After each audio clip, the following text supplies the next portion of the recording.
Hello and welcome back to Tales from the Pit. I'm your intrepid pitsman, Mr. Michael Swaim, and this is your brief intro and trigger warning. Today I'll be talking to Cody Franks, host of the Least Haunted podcast, about his experience with cystic fibrosis. In honor of that, or inspired by that, there was a story I very much have always wanted to try and record, but it seemed too ambitious to do in an audio format because the visual presentation is quite unusual. It's called Runtime, and I'm happy to finally present it to you now. Very special thanks to Big Bean and friend Hana Michels for providing the second voice. And if you're interested in just skipping right to the conversation, I'd say that's going to be about 15 minutes in. Sorry if I missed. That's just a guess.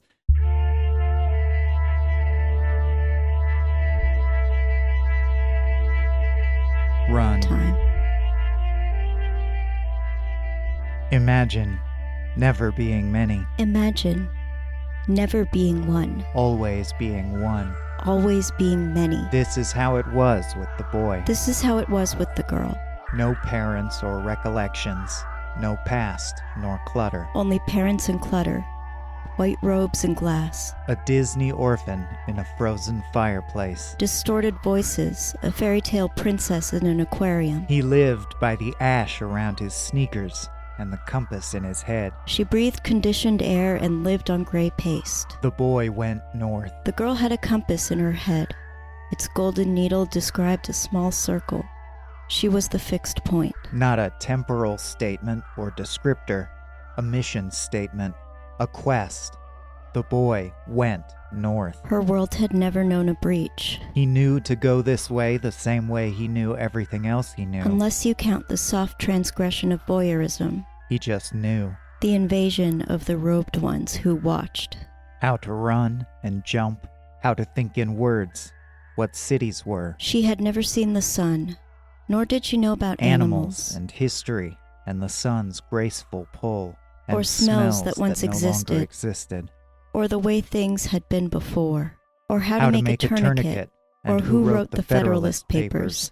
She had no language. And above all, he knew how to run. These things were on a need-to-know basis, and she didn't need to know. When his crevices were empty, he scavenged. She knew how to wait, how to be still, Sometimes, this time, there were others. and she knew the story. The squat, skeletal building, It came to her in images, vividly looped, hung with nothing and shrouded in ashes. like golden braids, tumbling from a castle's windowed keep to free the one inside. Had canned food and water inside, but their acrid campfire, too. In the story, They wanted to eat him. They were desperate. a prince came to find her in her glass coffin. He did not speak because he was one. He was strong and fast, and the same as her. The boy made snakes. He joined her. A baby came, He made anacondas through their limbs and leveraged. and they lived happily ever after. Made pit vipers at their eyes, necks, groins, the soft places. This last she did not envision, really. He applied 55 pounds of pressure per square inch, She merely felt it as a rush of euphoria, which isn't much, timed dopamine release. but enough. Her reward for one more go-round. After that, he flensed and cooked and ate them, She thought of the story often. and washed the blood off with canned water It was all she had to think of.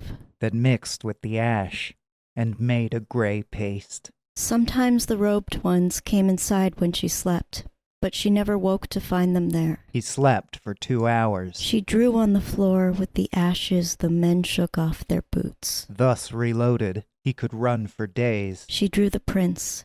She drew the baby. jogging through the flat and billow, She couldn't think of anything else to draw. northward, with nothing on his mind She had existed 13 years this way. except a golden compass needle. She didn't know when her prince would come. He had existed 13 years this way. There was no clock in her head, He remembered 10. just a golden compass. His first memory was of running north in her through head, the ash. in the glass He had room, never seen the in sun a room under the ground, nor an animal. inside a thing named by the action required to bring it into existence. 1,095 suns he didn't see passed over. like angry cataracts. By invoking its creation in the present tense. He did other things to survive. So much was it of its function. He ran. He came to the north. The thing was called a building. The building had big, dusty metal letters on the front. It was built like a brick shithouse. The letters were the same ones inscribed on the compass needles in their heads. Although the girl could not read them, the letters were GCTA. They stood for the Tactical Genomics Central Authority, which neither of them knew. They were strictly on a need-to-know basis. The boy came inside and down into the place where they kept the girl. The robed ones did not attack him, so he did not attack them. They made way and supplicated. She pressed her hands against the glass of the enclosure. He did too, and for the first time in the girl's life, a breach appeared in her world, and he came inside, and she touched him, and it was love at first sight and predestined. Then the robed ones sealed the breach. The boy's compass denatured. Her story untold itself His then. quest dissolved. She didn't miss it. He didn't miss it. She'd written a new one. It had been bigger than he knew. It was the first story she ever wrote, and she wrote it without words. His mind seemed spacious now. It sort of wrote itself. It was a sequel to the other one. Fecund things grew in the corners. But it gave her no euphoria to contemplate. He was a compass needle at the North Pole. He spun. She felt a need to smash the compass. He was a cheetah in a zoo enclosure. He mated and grew fat. Imagined it and mated and grew fat on both. He felt more than one. He received time dopamine release. She told herself the new story all the time. 30 more suns that no one saw passed over while robed ones watched. It didn't feel as good as the old one, but she did it anyway. A baby came. A baby came. When that happened, they got excited. She had known that this would happen. They talked all day, pressed against the glass. Felt it inside her. That's why she wrote the new story, for her daughter. The boy, who had language, he'd needed it to survive the journey. In the new story inside of her, she was strong and fast like the boy. Learned from what they said. And snapped the compass and ran from the robed ones. He'd been made in a laboratory. Breached the building and went out. He was a clone, an artificial human being. And her world became somewhere that wasn't where she was. Stronger than a normal person. Faster, more stoic. She wondered what it would be. With less need to eat or process pain. She wanted. That was the end of the news story. The princess got out. She got something. The American military intended him to be a failsafe. They taught him how to run, gave him his compass. Having no language, knowing only captivity. They decided what he needed to know. Her imagination was limited from lack of input. His genetic sequence had been carefully manipulated. So she didn't know what reward her bravery would earn, but she wanted it. And composed. It was a key, or passcode, when his DNA combined with the girl's. And she would share it with the boy. The scientists knew which introns and exons the DNA polymerase would select, clip, and place. The boy was nice enough. Though he seemed to wilt the longer she looked at him, she decided he could come if he wanted. Such was their mastery of the building blocks of life. Or not. But the robed ones couldn't come. The physical manifestation of the resulting zygote, she cradled the baby, called a baby, could then be fed into a computer to approve the launch. And made sounds that were an imitation of speech. Of nuclear bunker-busting smart missiles. Muffled, as if heard through glass. Aimed at distant enemies. She knew in a dim way that it would get bigger. This system was intended to circumvent. Would grow to be like her someday, and think a story. And be something. The ubiquitous and inescapable intelligence leaks and data breaches. She wondered what it would be. Inherent to the sort of data media military assault. She wondered and waited. The boy spoke. She didn't listen. That had characterized human conflict. She knew his worry and fear in the way a mammal does. Shortly before the world ended. Felt his electrostatic charge. And warmed when he held her. A human key for a human lock. But didn't try to understand. Told only that his princess was waiting. There was no point. Was more secure.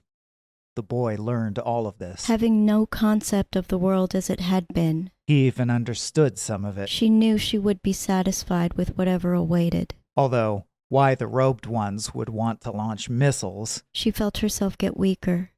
And suppose this was the normal way of things. At this late date, eluded him. Perhaps she had given her strength to the baby.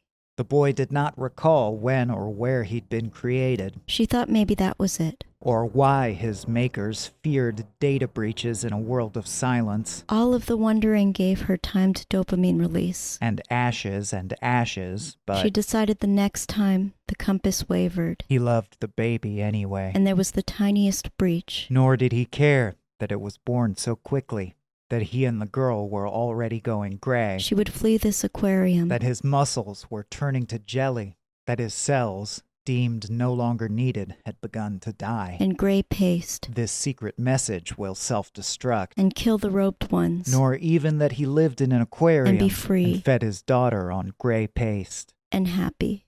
He was free and happy, with a family to love. He didn't think he'd have that. When the baby reached a certain weight, there was a readout from a machine, and the robed ones breached the enclosure and came to remove it by force. They planned to mulch up its body for the ritual, although this wasn't strictly necessary for the missiles to function. Only a very small blood sample was required, but it had become a part of a tribal prophecy for them, because cycles of generational trauma had driven them insane. The girl and the boy fought them together and clutched the wailing baby to their breasts, and made snakes and water through the groping arms until, bloodied and panting, they burst up a stairwell and felt dust and ash invade the linings of their aging lungs, and came to the surface of the world again. The boy held the girl's hand in his own. The girl held the baby to herself. He couldn't go on. His legs failed. And looked into the boy's eyes. He decided what to do. It was his first free decision. Knowing he was telling her something. He had decided to say one word to the girl. With language, some sound to understand. And he did. And she did. He tried to impart his most sacred wisdom to his child, that which had served his survival best. He told the girl to run. Run, he said. He squeezed her small hand. Run. She let go of his hand and ran into the billow, and the hazy sun was a wonder to her. Expecting nothing, she found the ashen world, gray and soft and lovely. The boy who had only ever run stopped and turned and dove into the crowd of robed ones who frothed and raved up from underground. He savaged them. They ripped his body apart with bare hands, and his consciousness underwent whatever it does when something like that happens. And she took her child away from there and found an empty building with canned food and jugs of water, although she didn't know how to sterilize by heating or even make a fire, so she would likely starve. Which no one knows. Or die of illness in a little while. So don't believe them. But she didn't know that. If they tell you. She sang a lullaby to the baby while it slept, and the soft sound of her song was swept up and carried away on the ash. It was the last melody ever sung by a human being, or heard by one. Then things were calm for a time. So how's Stuff at Least Haunted lately? Stuff at Least Haunted is pretty good. Hectic right now. A lot going on. Yeah? Well, it's the spooky season, so it's a paranormal podcast people expect. It fits right in with your pod. Yeah. And every Halloween, since we started, I do a completely scripted original radio play. And so I have to write that still. We have 3 weeks to produce that. And normally it has an ongoing canon that has evolved over the years with reoccurring characters. How many years are we talking at this point? Like, how deep is the lore now? How many layers? Four Halloween specials and 4 holiday Christmas specials. Okay, and they're all interconnected. They all build on each other? For the most part, although this time I'm going to try to break from that. Fun. Yeah, no, the last Christmas special culminated with, all these plot lines from all the specials converging at a holiday orgy involving a bunch of cryptids and Muppets. Cody Franks is here, everyone. welcome, Cody. Hey. Muppet orgies. Yes. Was that a Shining reference in context, I wonder? No, actually, I don't think so. No, okay. Well, because the main thing as someone who's only seen The Shining but not read it, I'm sorry, it was what I meant to say. Oh. Does that change the equation? No. No. Okay, so I'll finish the anecdote. As a comedy writer, you basically only know, like, you need to know the 5 things about every subject so that you can use it to form a punchline whenever that topic comes up. So without having read it, I just know that the main difference between the book and the movie that you're supposed to make jokes at is that in the book, in the sewer, the kids have an orgy, and that's pretty weird that he put that in there. Yeah. I don't. If they were Muppets, all is forgiven. Well, let me see if I have it at hand here. I would love it. I want a whole Stephen King reboot of the entire Kingiverse. That's the Muppets. So, I think that would. So here's the benefit of being on camera, at least for right now. Cody's on camera. The audience. So it's not for their benefit. This will just be gone. This is just for I you. ain't taping this. So to get ready for that puppet orgy, we actually sent all of our patrons invitations to the orgy. Great. I'm looking at multicolored reindeer pulling a sled with Elmo and Santa. And that is not Rudolph, that's a ball gag. Doing the most obscene sexual acts to each other that you can imagine. Yeah, and some people got confused in contact to be like, so what's your address? When do I show up for the orgy? You're like, no, it's a promo. Anyway. Great. I think I did I was thinking...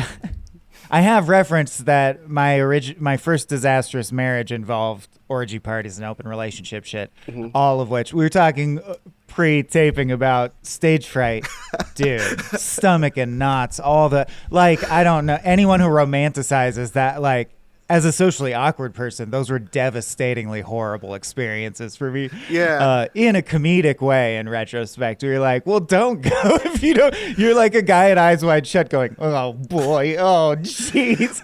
And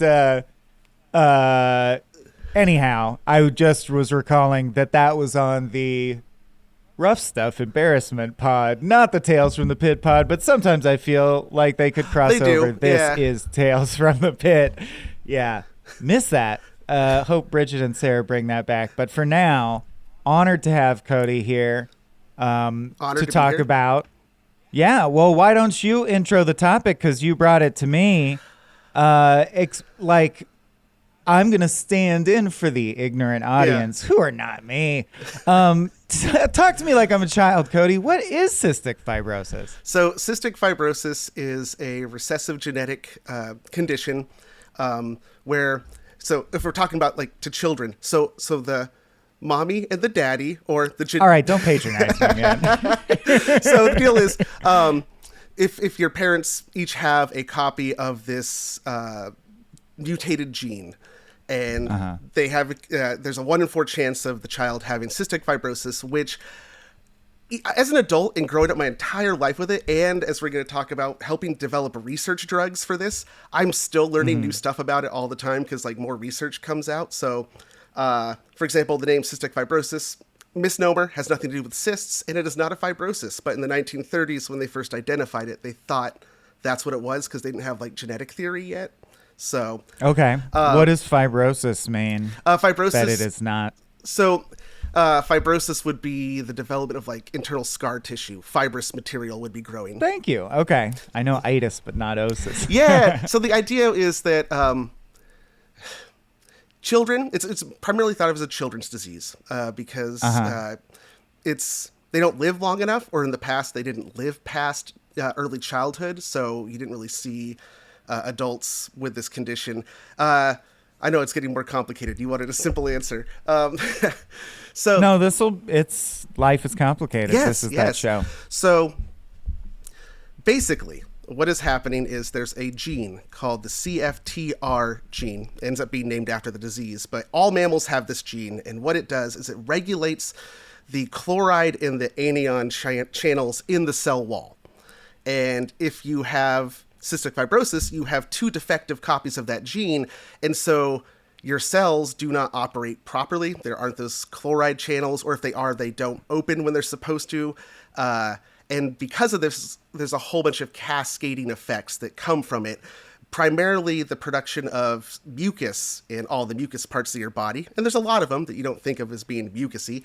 So like your intestines, your pancreas, your lungs, primarily internal lungs. Mucus. Yes, internal mucus. I thought you were going to be like, you never notice your teeth? Your teeth snot? It's in there, man. Basically, it's like, I'm like a slug, man. My feet I slide around everywhere. yeah, I just ooze around. So because you have all this extra sticky mucus inside of you that's not getting dried up because the cells are not processing sodium or chlorides correctly. Okay. In the case of the lungs, that provides fertile breeding ground for bacteria and viruses. And so, very sickly as a child. And then in the case of the pancreas, you don't produce digestive enzymes, so you need to take supplements so that you can digest your food. So that also contributes to malnourishment as a young child in development. And then a bunch of intestinal problems that mimic IBS, because on the one part, like, you're not digesting your food properly, and the other is that your intestines sometimes get blocked up with, like, mucus plugs, which is fun. Okay, so it's a whole team of related things. A person with cystic fibrosis may not experience all of those because there are over 1,800 different variations of how those two defective genes can get mixed up, because there's like 800 specific mutations on each of those genes. And then so you get like one of those 800, and then your chromosomes can either be homozygous or heterozygous. So you can have two copies of the exact same one, or you can have a combination of the two. And I happen to know my genetic mutation identity. So when I introduce myself, I would be like, oh yeah, I am Delta F508 heterozygous G551D. And I shoot laser beams out of my eyes. And I shoot laser beams out of my eyes. In this dystopia we can't break out of, where we're all numbered and live in little metal tubes. I am Unit 9. Well, I'm not going to ask you to break down in detail what that means, because I do think it's a little afield in the weeds for what I want to strike at. But I am going to ask, you are so well educated, as many people are, if they have an illness themselves. Obviously, you learn about your own stuff.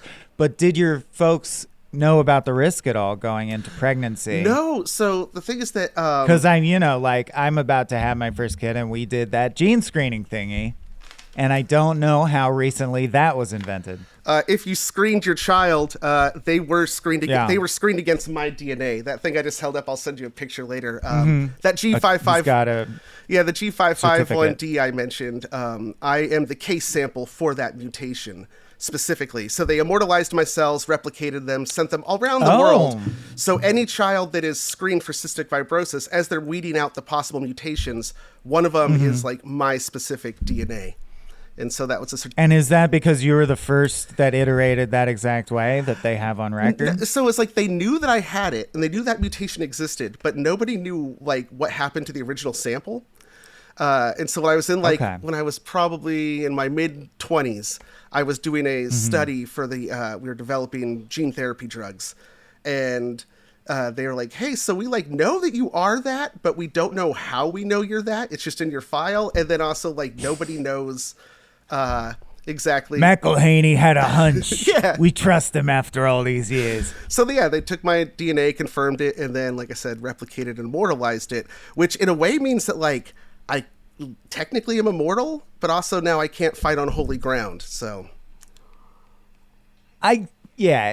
all right. Henrietta Lacks, I think, is the OG immortal cell culture, but you'll get there someday. Probably they combined I don't know how they replicate it or how they immortalize cells, but that's what they did. Yeah. I shouldn't talk because I don't know. My fuzzy memory is that they can like reproduce generationally and keep renewing themselves. Regardless, everybody read that book. It's great. Yeah. I want to get back to the topic at hand, which is, so this, you immediately start having symptoms from birth, right? Or you grew up with an awareness that you had to deal with this. What did that feel like, right? Was it constantly on your mind? Did it like gestate as a childhood fear? Did that fear fade? What was, childhood like, knowing this? Yeah.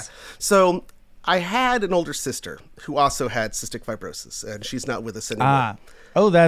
I'm sorry to hear, but also interesting context for sure. Yeah. So she was 4 years older than me. And so she was diagnosed first.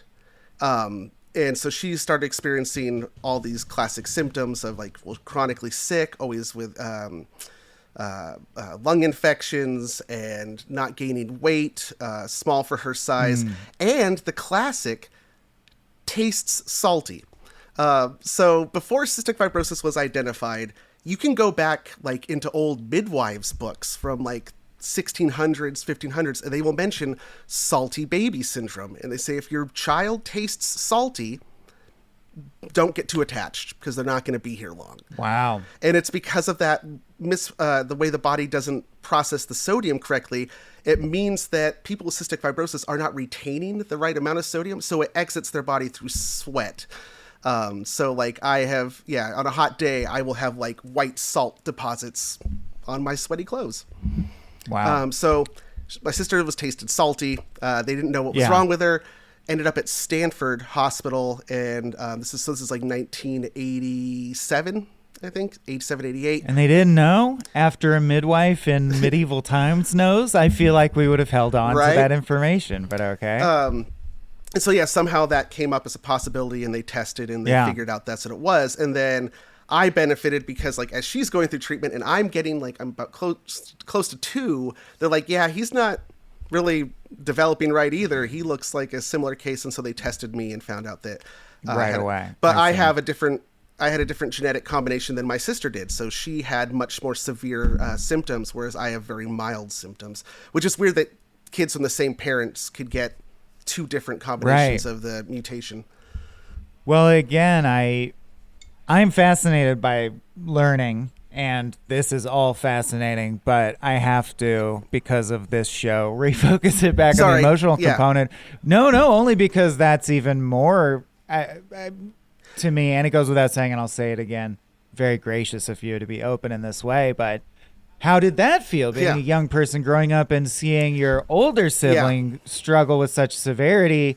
Was it oh no, is that going to happen to me? Right. Or did you understand that the mutations were different? Did not understand. That wasn't even known about at the time. They hadn't even done that research yet. So that was an unanswered question. So it was potentially I'm just 4 years behind her, basically, is what I figured in progression. She spent, on average, probably a third of her life in the hospital.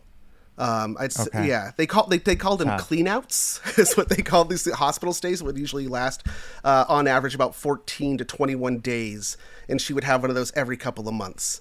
Because the just infections were so bad, and then as time progressed, I couldn't actually. So she had infections that I did not have, and her body kind of hit a homeostasis with some of them.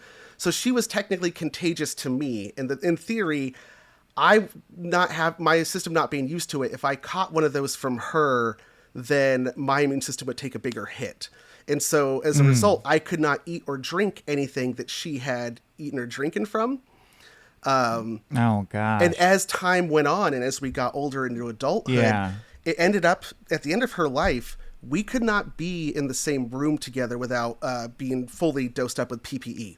So most cystic fibrosis people there's a movie that was based on a book from a person who had cystic fibrosis it's called 6 Feet Apart. And the idea is that when I was in pediatrics medicine, they would give the kids who were cystic fibrosis kids jump ropes that were measured out to 6 feet and told, don't get any closer to that. You guys can go have fun and play, but no closer because you'll get each other sick. And so it's this thing that when COVID started, according to my doctor, he said that the cystic fibrosis community did really well with COVID because we were just this is a no-brainer. We've been primed for it. Right. But growing up... Well, they're all liberal cucks. Yeah. The cystic fibrosis community, famously. They didn't know. And I'm guessing that she was a lovely, beautiful person and kind, because I know you. Unless she was wildly different. Oh, no. So this is all heartbreaking. Yeah. What was that like through a child's eyes? That's so so that's the thing. Interesting, and my heart goes out to you both. Yeah, so I had an idea of mortality at a very young age and was very comfortable with it.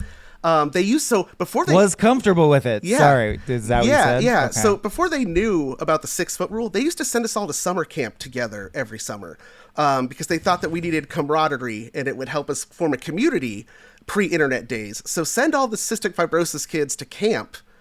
And then every year, fewer and fewer kids were coming to camp because they were getting sick and dying because we were all sharing our bacteria with each other.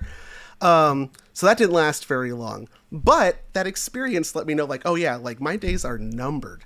I knew that I was smaller than all of my peers because of the malnutrition. I was sick more often.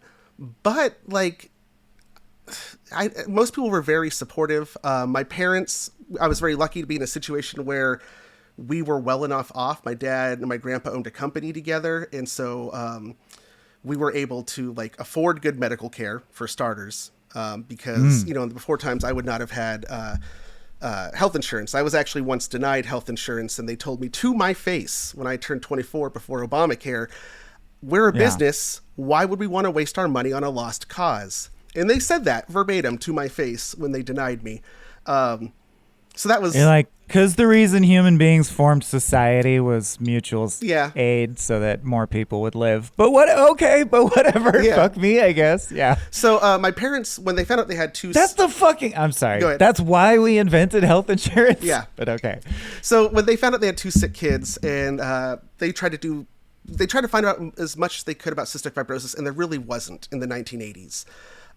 And so my parents did 2 benefits. They put on 2 bluegrass music benefits because my dad knew a bunch of musicians. And so they did 2 of those and raised a bunch of money. And then there's an organization that was called CFRI, Cystic Fibrosis Research Institute.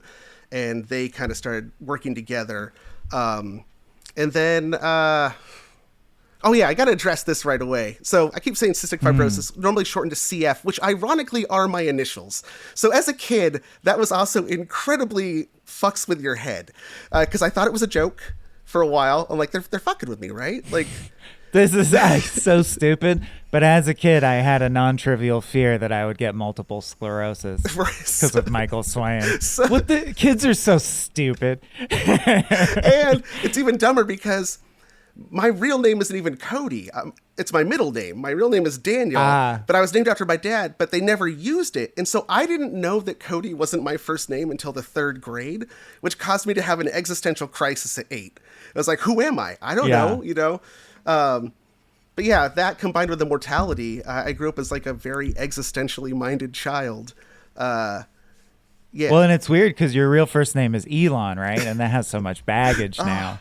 Yeah. Who am I? Am I the worst guy? Am I shit? I think I'm shit. Yeah. So as someone who started this show because my own pain is so important, and it mainly is like depression and self-loathing, how much of the time, if at all, were you fixated on my days are numbered? And did it depress you? Because I've heard it's so interesting to me. I know people with terminal diagnoses who are like, I don't think about it that much and I'm a happy guy. And I'm like, that's amazing to me because my life's going great and I'm miserable all the time. Definitely gave me, like an appreciation for things. So every time I go to the doctor, I know. Every time I go to the doctor. No, that's the good. Yeah. Every time I go to the doctor, my appointment would start with a questionnaire. They would ask me, as amongst the questions, how many days in the last month were you depressed about your condition? And so they like always kept a check on my mental health. You know, like, well, how are you doing? And every appointment, they call them clinics. I go and I'm there for like 7 hours every 3 months. And I meet with a whole bunch of experts. And so they have all this data on my whole life and stuff. And one of them's like a social worker who just wants to check in. But that was never really an issue for me, except when I was 15.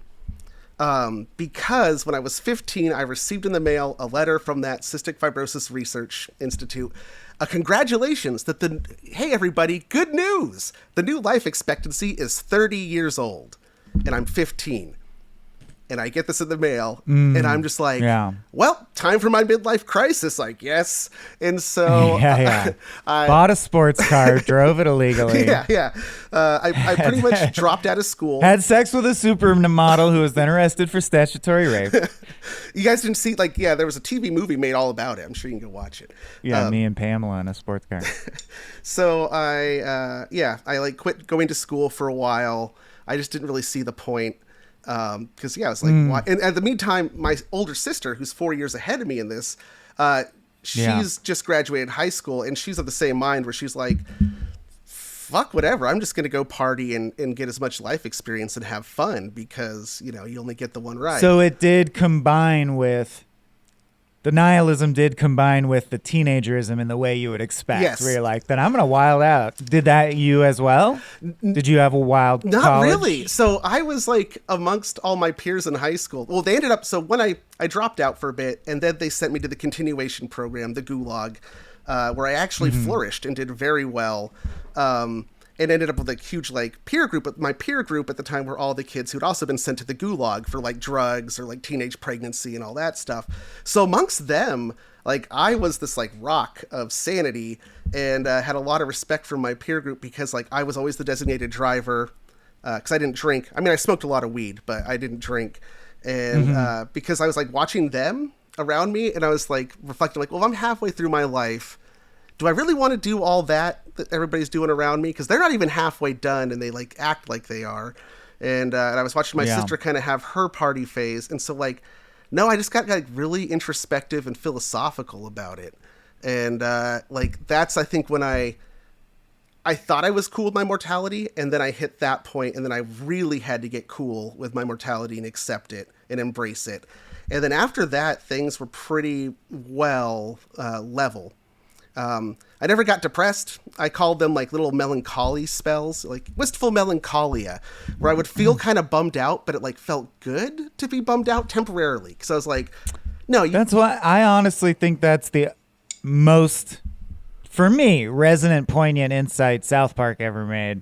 Is there's an episode where he says, I'm sad, and they keep trying to cheer him up, and he goes, no, it feels good to feel sad. And I'm like, I never hear that feeling elucidated, but it's so true. It is, because, you have to kind of go there to know when you're not there, in a way. Or you're something sad happens. Yeah. It deserves it. Yeah. Or to feel grief when you lose someone or something important is appropriate.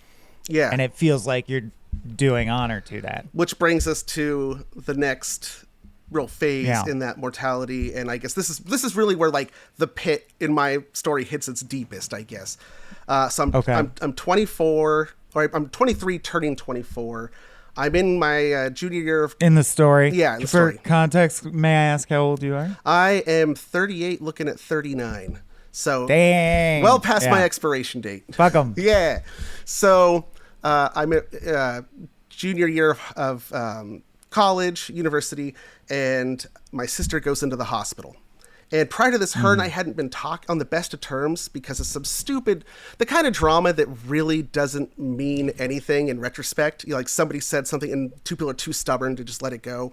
So there was a 6-month period where her and I were not speaking, which I regret, because then she went in the hospital, and she stayed in there. It was a month, then it was going on 2 months, and her hospital happened to be just down the road from where I was going to school. And so between classes and stuff, I was there hanging out with her, all masked up, of course. Oh, good. And and then one day I'm there, and we're talking, and she just looks over and she says, hey, I'm not getting out this time. This is it. I know this is it. And she just is and so, okay, so I'm just still being supportive and hanging out there. She had an amazing boyfriend at the time who, if she had lived, I'm sure they would have gotten married. And he was he was living in a cot in the hospital room with her the whole time too. So she had a lot of support and stuff. But then as it becomes more evident, the doctors are agreeing, yeah, this is, we're in the, this is the descent. Making her comfortable. Yeah, this is the descent. Phase. We're getting close. Yeah. So then she told me that she was designating me as her power of attorney, and that I had to be sure to enforce all of her requests, including the DNR, the do not resuscitate. And she told me the reason why was because at this point, my parents had been divorced for years, did not speak to each other. She's like, if she makes either them, the person who does it, they're going to get in a fight. And then she's like, if she makes her boyfriend do it, he's not really family, so he's probably going to get a lot of pushback from everybody else. She said, you are the only one who is going to be in this bed someday in the same situation. So I can trust you. And that's a lot of responsibility to put on a 23-year-old. But it is also true that a child is usually traditionally the only person who can say to a mom, like, shut up, mom, or have that boundary. Yeah. So then she hit her 27th birthday in there in February.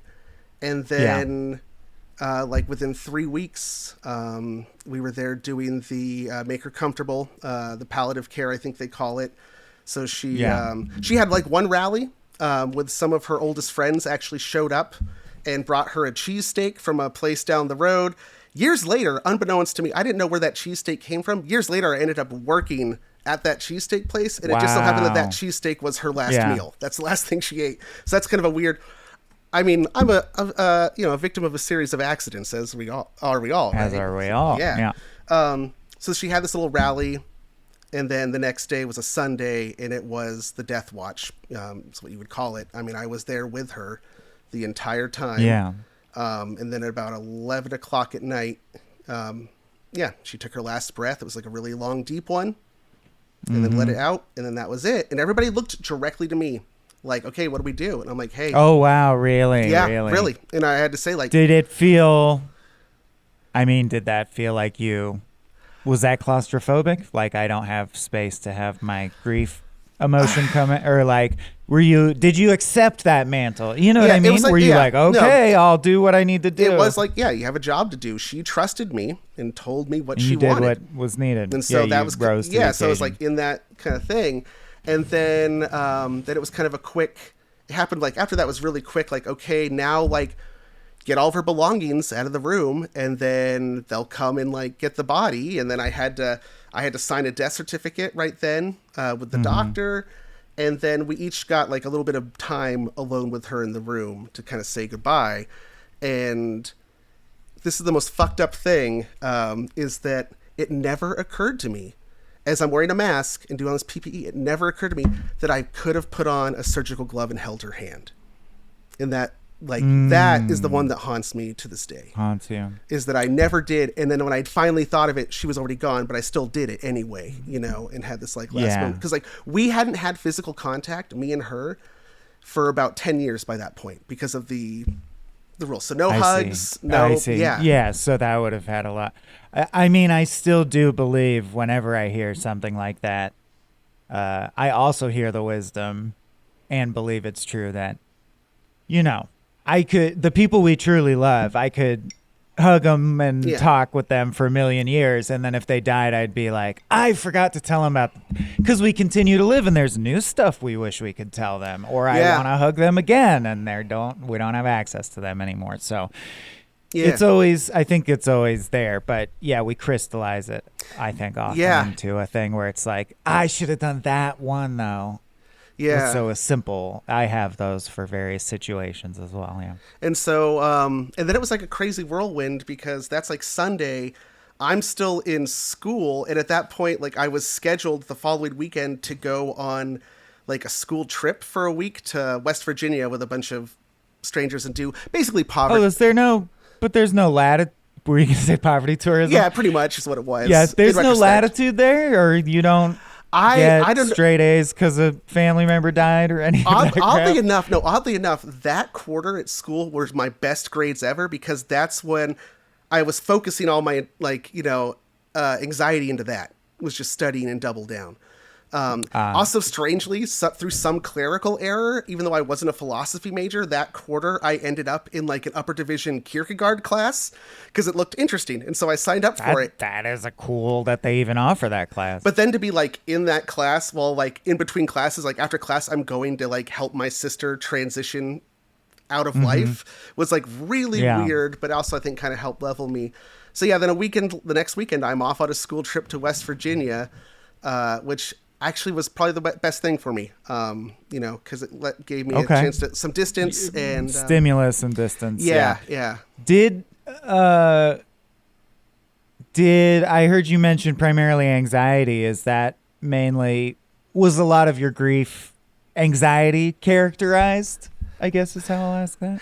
I guess. Well, it's just like anxious about, am I doing the right am I going to do the right thing? Like you said, when I was in that moment, and I actually stepped up to it, it's like, as in executing the wishes. Yeah, knowing that's going to come up, because I did have family on one side of the family who accused me of murdering my sister because I didn't. There was drama. Okay. So that we didn't. So there were people who disagreed with the reality, or their perception was that you're fucking it up. Yeah, and there are people who weren't even there. Like, these are like aunts and cousins who weren't even involved. Yeah. But you have difficult cousins. Yeah, as many do. Yeah. Right. Gotcha. How did that all? Do you feel you were able to acquit yourself well on the field of battle? Oh, I just don't talk to those people anymore. It was that easy. And so you executed everything as she asked, and you pretty much. Just gave them the finger if they disagreed. There was one promise that I have yet to fully fulfill. I attempted,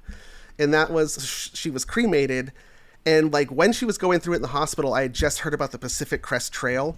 And so I was telling her about it, this is a crazy trail that goes from Mexico to Canada. It's like 2,600 miles. It's insane. Yeah. And she's like, oh, I'd love to be able to, I wish I could have done that. And I was like, I mean, you could. And so the idea was that I would carry her ashes with me and do this whole hike. You idiot. Never, you never commit to Pacific Crest. So here's the deal. As a death wish. I started it. And I set up a whole charity website that was people were going to donate money to CF research, and I would be updating through GPS, and whenever I could, I'd be doing vlogs. I kid. I believe you could do it. Except that the second. I'm just saying it's quite a commitment. But also to do this, where you're I also have a terminal illness. I'm just going to walk, 2,600 miles from. Right. And so the second. Sure, I'll be an inspiration to millions.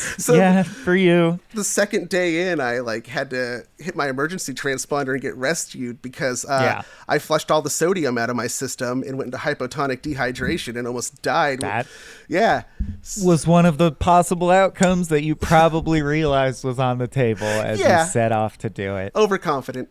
But someday my best friend I took just to drop off at the start of the John Muir Trail, and he did the whole thing alone, and which is super overconfident. When he got back, because he borrowed my tent mallet, I'm like, where's my tent mallet? And he's like, I got so sick that I hallucinated woodsmen attacking me, and I hurled it into the woods while I was shitting myself inside out, totally thinking I'm going to die alone in the woods. Yeah. I was like, oh, I didn't realize it went that badly. He's like, in the middle of the first week, I got so sick that I wish I had an emergency transponder, but I'm glad you did. Yeah. And that's we won't go there. It's a whole crazy adventure story. Well, sure. So zooming back to sort of that time in life, you had mentioned earlier getting the card that says, congrats, you're going to live till 30. You've just watched your sister pass. Did you still, because this is a decade later, so if I'm tracking, are you still thinking 30 is what I can expect out of life? What is your daily routine like now, and how are you succeeding to this degree? This is where you're 38 and you're hale and hearty. Yeah. So starting a little bit before her last bout, her, that whole losing her, before that, I early on decided that anytime I was approached for any kind of research study, I would say yes.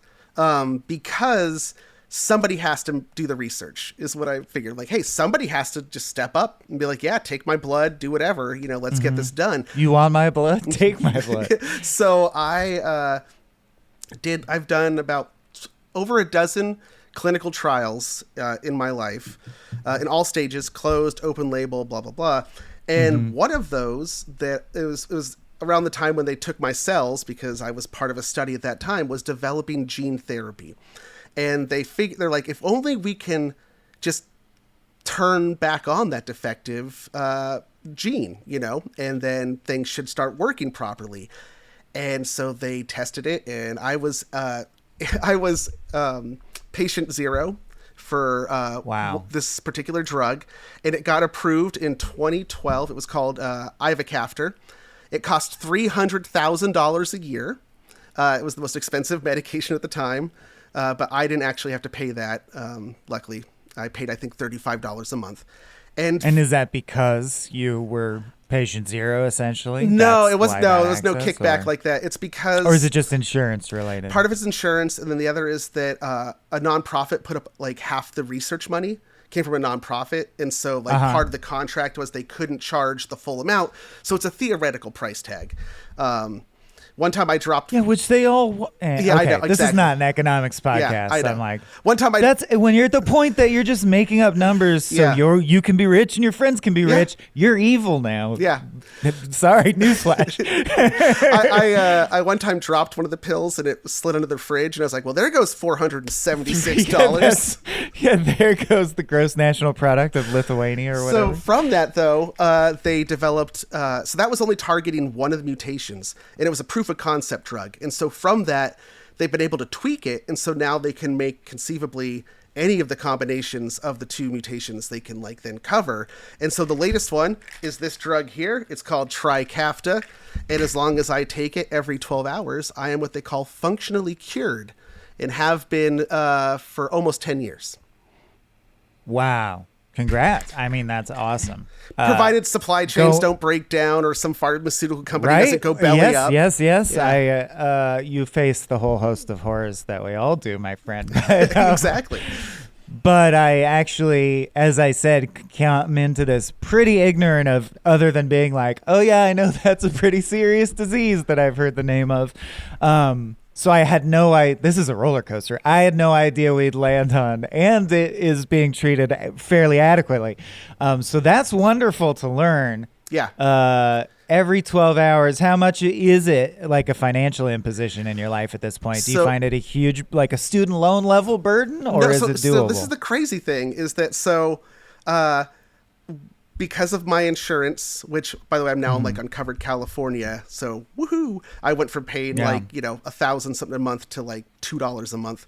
But then the pharmaceutical company, because they're evil, but they want to feel good about themselves, so they can still gouge other people elsewhere. They have like a financial assistance. So actually, I pay nothing out of pocket monthly for this drug now. Nice. Yeah. So as long as I remember to take it every 12 hours with fat-containing food. And was this at least in part built out of some of the studies that you were a subject in? Yeah, I did. That's gotta feel awesome. So this is the crazy. This is like because of my cystic fibrosis, I am infertile. So males with cystic fibrosis don't have a vas deferens during development, because that mucus blocks up certain pathways. Just isn't going to happen. So I can't have kids. Again with the mucus. Yeah. So I can't have kids, which sucks because I always really wanted to be a dad. I know this adoption, but again, financial. You have dad vibes. Yes, thanks. So because of that, my mutation that's on record, if a baby is tested against my DNA and then is positive for cystic fibrosis, they could start them immediately on the medication that I helped develop, and then that child will grow up normal. So in a way, I kind of feel like, my legacy's intact, no matter... that's fucking awesome. Way to be a part of the solution. That's... Yeah, I don't do it. Maybe that's too dark to say. Everything I could say, you must have gone through your head at some point, but it's like... Oh, no, anything, man. Say whatever. First, can we get... Is it okay to share your sister's name? Jessie. Shout out to Jessie. Much love to Jessie, but just going to say it just makes my heart ache, so I can't imagine how it feels for you of being like, why a few years longer, however long she needed to live, and then she could have had this thing as well. Yeah. Yeah, or anyone who came. Obviously, I mean, if you go to the logical extent, I'm like, take medicine all the way back to caveman times and everyone would be alive. But whatever, it still hurts. Yeah. Trying to think, there was something I had for that. Yeah. Oh, you don't need something prepped. I'm just commiserating with you as we do in the pit. Yeah. How much of your brain space does it take up these days? Like, are you still... do you still center your life, or I mean center your life, but to any degree on a spectrum? I don't mean 100%. But is your life centered around the disease at all, or accommodating the disease, or did you I solved it and now it's done now, and it's a resolved problem? It's so because I always had a much milder case because that mutation was a mild thing. I was only ever hospitalized twice for my cystic fibrosis. And then my treatments, so there used to be nebulized inhaled treatments, physical therapy. One time we were camping and the cops were called on my parents because they were doing the physical therapy, which is percussive therapy, which is they hold the child upside down or sit upside down, and then they pound on the chest and the back. Bang on them? Yeah, they bang up to knock the mucus loose so you can expectorate it. Sure. And so, so they called and they're like, these people are... No, my dad whooped me with a belt too, I know. to knock the mucus loose. Yeah, dude. One time in college, there was nowhere to rehearse a scene in which I was an angry, abusive, coked up boyfriend berating his girlfriend at 3 a.m. So we rehearsed it without thinking about it outside, just in the grass, and a cop fucking tackled me, dude. Not even a cop, campus security, right? And he made us redo the scene word for word to prove that it was memorized and not a scene, and not actually happening. Oh boy, yeah. Please continue. So my treatments have never really been that intensive. And then now, unless I actually get sick from something else, in which case they give me albuterol inhaler to open airways, the only other medication that I have to worry about taking is some vitamins, because even as I'm functional, there's certain vitamins that I'm always deficient in because of the fat solubles and the malabsorption, all that stuff. But then also blood pressure. So the funny thing is, for the most of my life, I was chronically underweight, and they were very worried about me to the point where my sister had to have a GI feeding tube installed that would feed her at night because the caloric needs of an immune system that are always running, it was 8,000 to 10,000 calories a day, just average. Oh, and then when you're it worked that way. And then when you get sick, it goes up even further. Sure. So just the base level for cystic fibrosis people was they're eat salty food, eat fatty food, eat as many calories as you can. And think of your body as mining Bitcoin. Yeah. Just suck up all those resources. And then once, I didn't need that anymore, and my body started functioning right, they're like, oh yeah, guess what? You just shot up 20, 30 pounds. And were you just sucking down chili dogs? So you're like, oh boy, I'm fat now. I used to be able to do a bar trick if I was in bars to amuse people where I could take Give me all the food in the bar. No. I will eat it. Oh, my sister and I could destroy a buffet. I once ate 7 whole lobsters in a single sitting. Holy shit, dude. But yeah, I could eat a tablespoon full of table salt. It used to be because my body wouldn't retain it, so it would just flush it right out. And so you not only could you do it, but it's not a horrifying ordeal. Yeah, you can do that and go, yeah. I win the bet. I used to get body highs from going to the ocean because just through absorption of all the salt in the water, my body would kind of the electrolytes would balance out, and it would kind of function. It would be oh fuck yes, this feels amazing. Yeah. Wow, there's a deep statement in there about pain and pleasure and grief and joy. Yeah, and so all in all, contrast. Yeah, wow. So all in all, it just having this be my crazy life story, and then getting that 1-up mushroom, after my expiration date. Totally. Yeah. Oh, dude, I have a poem forming in my head now that I couldn't write, but you could. About having cystic fibrosis, but how you have a special access to a feeling of communing with the ocean that you couldn't have otherwise. Which the message of the poem is not that cystic fibrosis is good to have. It's just an interesting thought. I'd probably do it as a song because I do more music. Song. Yeah. There you go. Do you have any music available online you might want to play? Yeah, there's a SoundCloud. I think it's under, I can never remember. It's Cody Franks, but it'll probably say Redwood Mountain Cody or Redwood Cody. But yeah, I do banjo. Yeah, search SoundCloud Redwood Cody. Yeah.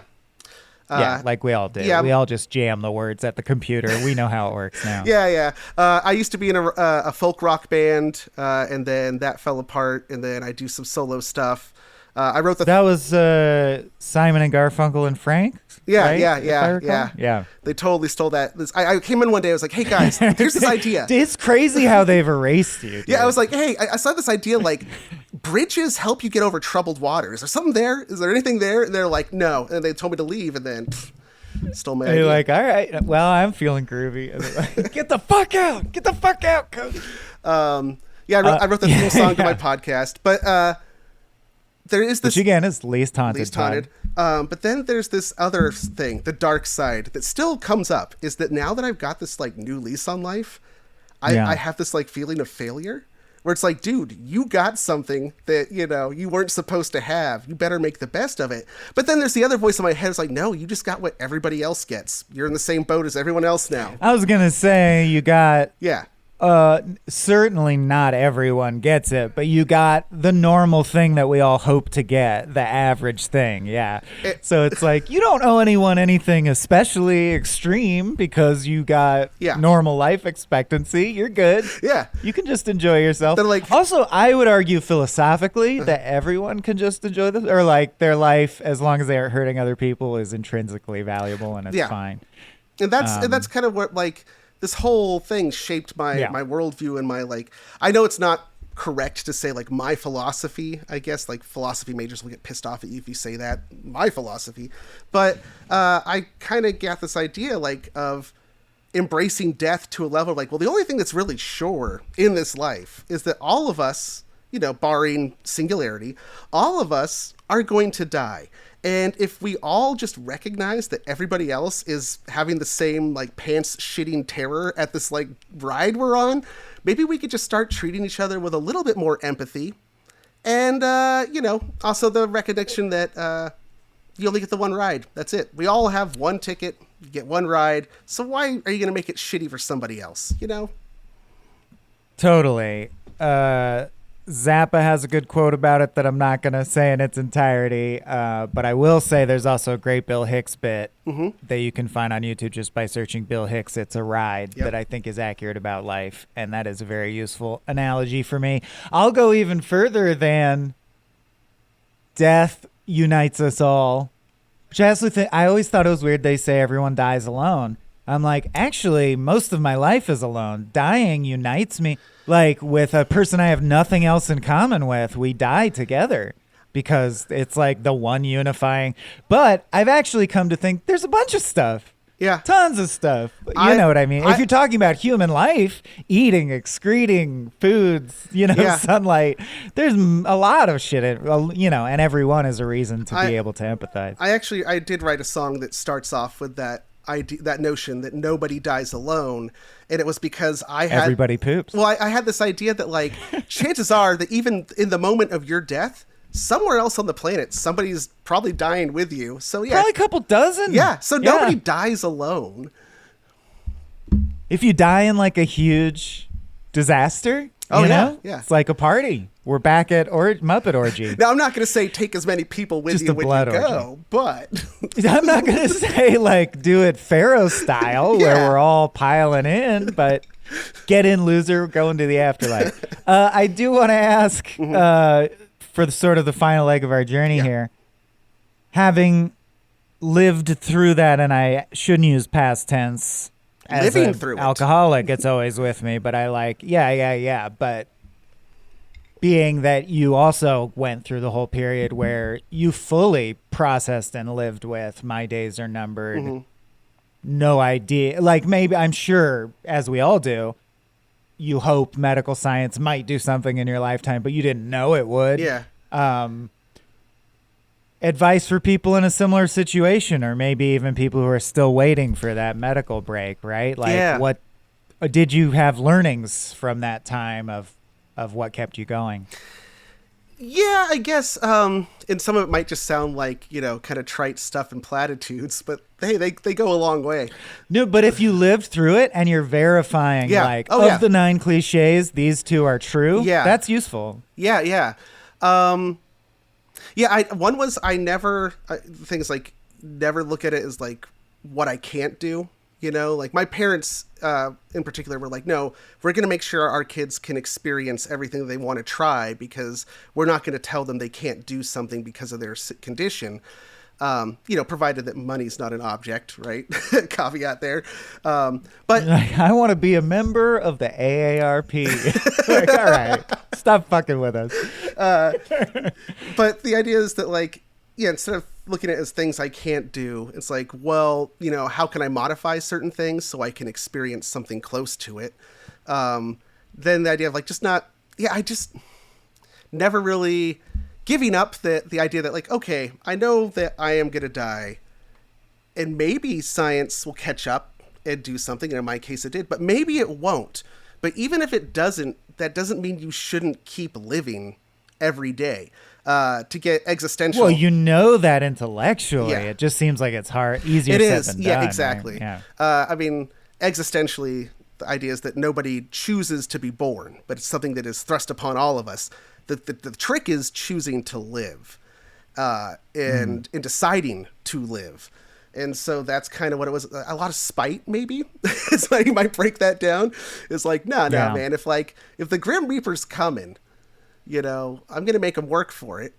And when he does get here, he's just a friend showing up to, give you a ride. So, yeah. I don't know if that really answers the question. Because I could not stop for death? Yeah, something like that.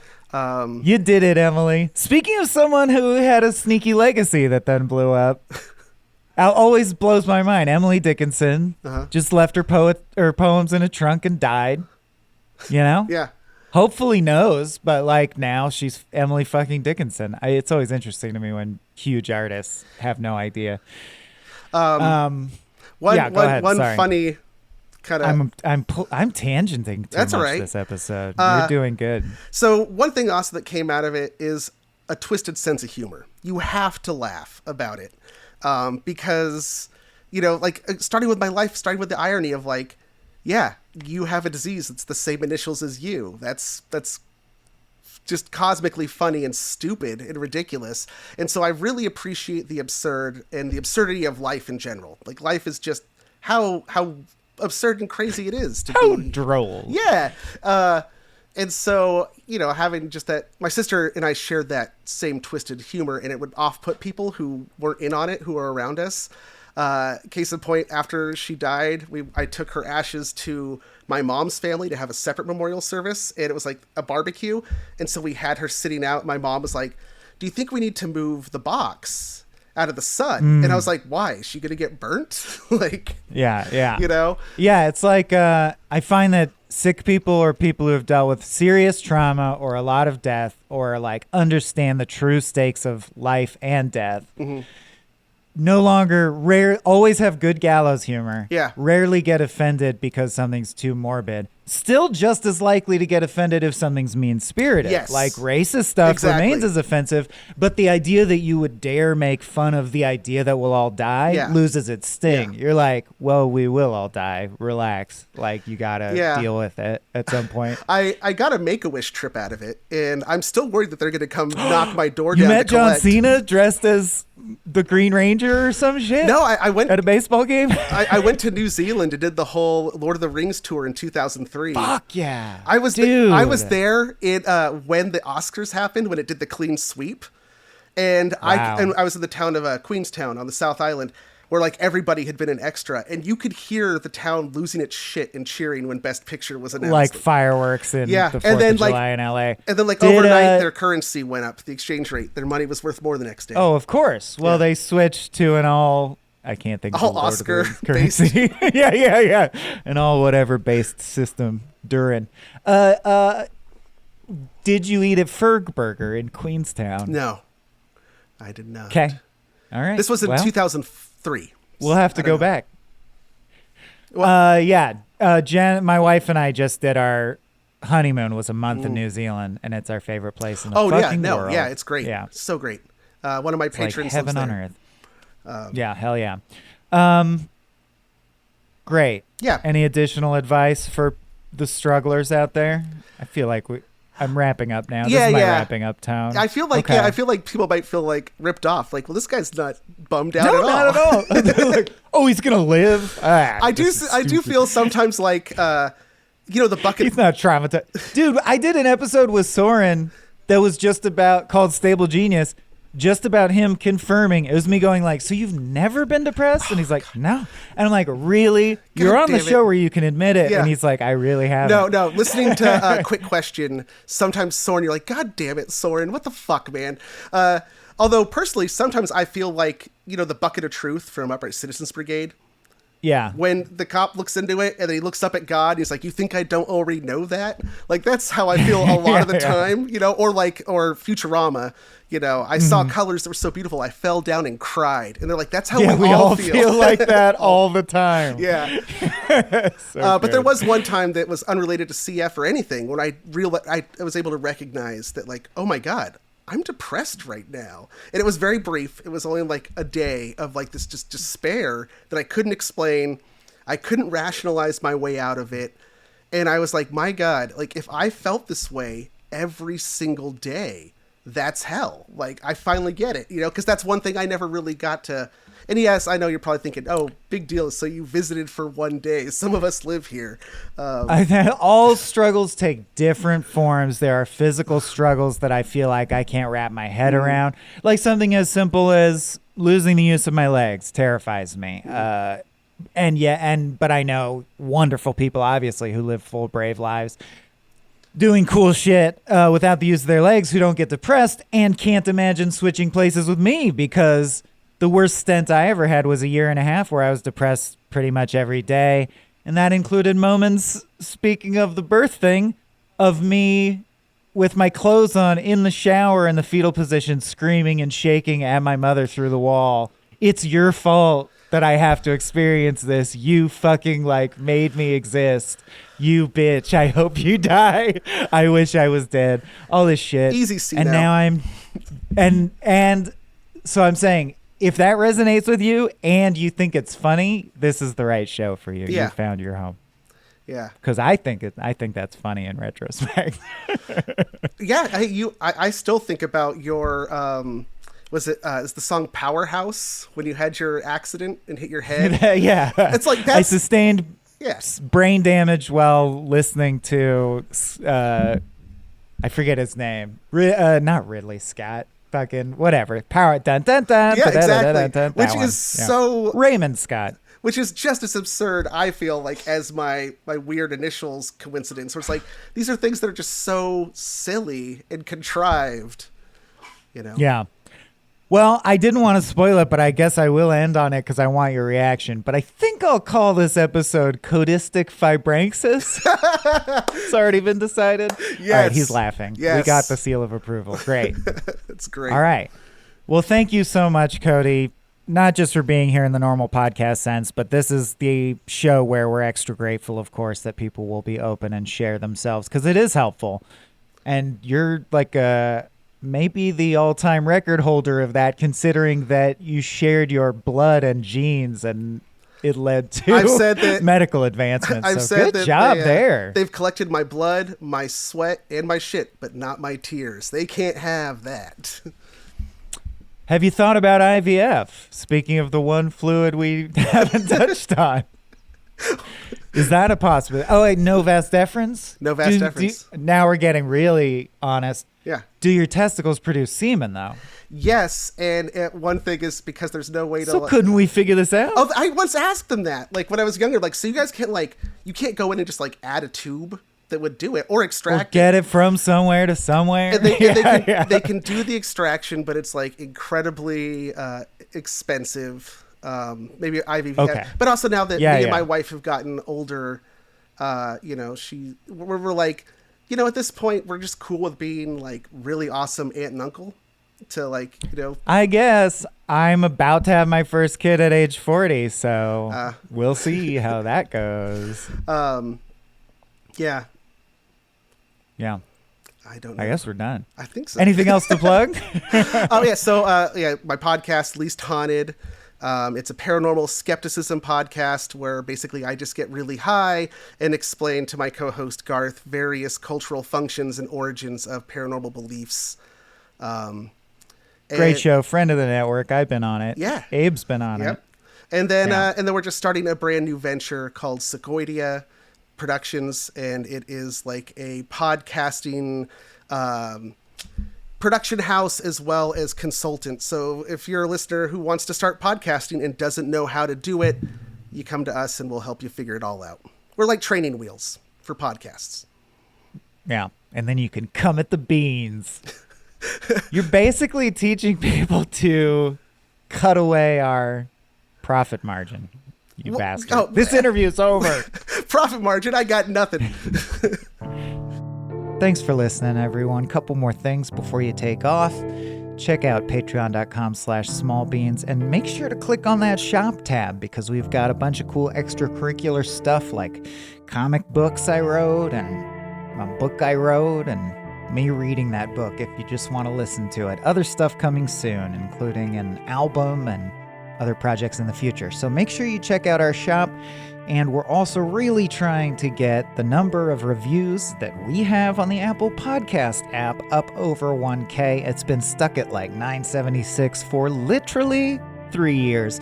So if you've got the time, especially maybe if you don't patronize us, this would be a great way to support without pulling out that old wallet.